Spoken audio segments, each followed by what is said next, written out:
হাফিজ নামে একজন আফ্রিকার কৃষক ছিলেন, যিনি তার পরিবারকে নিয়ে খুবই আনন্দে ছিলেন এবং খুশিতে ছিলেন।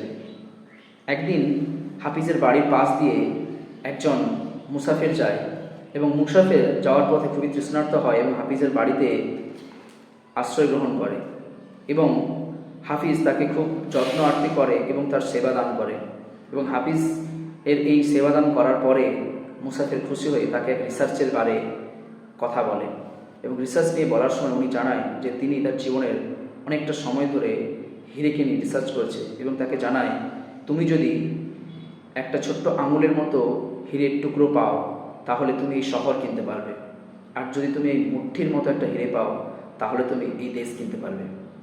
এই কথা বলে মুসাফির চলে যায়, কিন্তু হাফিজের ওই রাত্রে আর ঘুম ধরে না। সারা রাত এই হিরেকে নিয়ে ভাবতে থাকে এবং হিরে খোঁজার এক তল্লাশ, এক লোভ তার মনের মধ্যে জন্মায় এবং সে তার জায়গা জমি বাটি বিক্রি করে সে ডিসাইড করে যে হিরে খোঁজার উদ্দেশ্যে, অজানার উদ্দেশ্যে রওনা দেবে এবং একটা দিন সে তার এই সমস্ত জায়গা বাটি বিক্রি করে অজানার উদ্দেশ্যে রওনা দেয়। সেই প্রথম আফ্রিকার বিভিন্ন জায়গা খুঁজে এবং শেষে ইউরোপে পৌঁছায় এবং সেখানে গিয়েও হিরে খুঁজে পায় না এবং হতাশ হয় এবং শেষে স্পেনে গিয়ে যখন খুঁজে না পায় তখন সে হতাশ ক্ষুধার্ত হয়ে গিয়ে বার্সেলোনা নদীতে ঝাঁপ দিয়ে নিজের আত্মত্যাগ করে। এই ঘটনার ঠিক কিছুদিন পরে যে হাফিজের নতুন জায়গা জমি বাটি কিনেছিল, সে তার ক্যাটেলকে নিয়ে একটা নদীর ধারে পার্শ্ববর্তী ঘাস খাওয়াতে নিয়ে যায় এবং সেখানে দেখে যে কিছু চকমকি পাথর খুব উজ্জ্বল লাগছে। যে পাথরগুলো, সেই পাথরগুলোর মধ্যে কিছু পাথর নিয়ে এসে তার বাড়ির সেলফে রাখে এবং কিছুদিন পরে ওই জায়গা দিয়ে মুসাফির, যার সাথে হাফিজের খুব আগে থেকেই পূর্ব পরিচিত ছিল, ওই বাড়ির পাশ দিয়ে যায় এবং হাফিজের সাথে দেখা করতে ওই বাড়িতে আসে।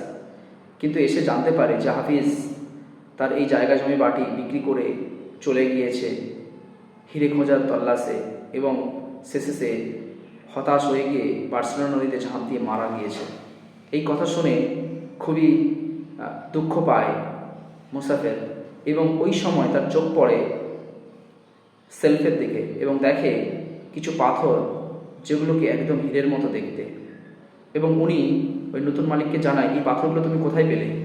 তখন নতুন মালিক জানায় যে এই পাথরগুলো পেয়েছি আমার বাড়ির পাশ দিয়ে যে নদীটা গিয়েছে ওই নদীতে অনেক পাথর রয়েছে। তখন উনি জানায় যেটা তো অ্যাকচুয়ালি হিরে। তখন ওই মালিক বলে, আরে তোর কী করে হিরে হতে পারে, এরকম তো অনেক পাথর ওখানে পড়ে আছে। শেষে মুসাফির ওই পাথরটাকে নিয়ে গিয়ে টেস্টে করায় এবং টেস্টিং করিয়ে ধরা পড়ে যে অ্যাকচুয়ালি ওটা সত্যিই হিরে ছিল এবং জানা যায় যে হাফিজ যে জায়গায় ওর বাড়ি ঘরদর ছিল ওই বাড়ির আশেপাশে প্রচুর এমন হিরে রয়েছে যে হিরের খনি তার বাড়ির আশেপাশেই রয়েছে এবং যেটা হাফিজ এতদিন জানতেই পারেনি। কিন্তু হাফিজ চলে গিয়েছে অজানার উদ্দেশ্যে খুঁজতে এবং শেষে হাফিজ মারাও গিয়েছে। এই ঘটনা থেকে কী শিখলেন? আমরাও জীবনে অনেক সময় ভালো কিছু পাওয়ার জন্য, নতুন কিছু পাওয়ার জন্য আমরা অজানার উদ্দেশ্যে পাড়ি দিই, কিন্তু আমরা কখনো এটাই খুঁজে দেখি না যে আমাদের মধ্যে এমন কিছু পাওয়ার রয়েছে, হিডেন পাওয়ার, যে পাওয়ার ভগবান আমাদেরকে দিয়ে পাঠিয়েছে। তো আমরা যদি আমাদের লাইফে সেই হিডেন পাওয়ারগুলোকে খুঁজে বের করতে পারি, সেই হিডেন গিফটস যা ভগবান আমাদেরকে দিয়ে রেখেছেন, দিয়ে পাঠিয়েছেন, সেগুলোকে যদি ইউটিলাইজ করতে পারি আমরা জীবনে কিন্তু এগোতে পারবো। আমাদের অজানার উদ্দেশ্যে খুঁজতে হবে না এবং হতাশ জীবনে হতে হবে না। তো discover this hidden power inside you, only you are the person. আপনাকে জীবনে এগোতে হবে এবং আপনাকে জীবনে এগোতে গেলে আপনার নিজেকে, নিজের ভেতরে একবার ঝাঁকিয়ে দেখতে হবে আপনার মধ্যে কি অপরচুনিটি রয়েছে। তো এই ভিডিওটা যদি আপনাদের ভালো লেগে থাকে অবশ্যই এই ভিডিওটার লাইক করুন, একটা কমেন্ট করুন এই ভিডিওটা আমাদের কোন কাজে লাগবে এবং অবশ্যই এই ভিডিওটা বন্ধুদের সাথে শেয়ার করতে ভুলবেন না। যদি আপনারা ফেসবুক থেকে ভিডিওটা দেখে থাকেন অবশ্যই চ্যানেলটি ফলো করে রাখুন।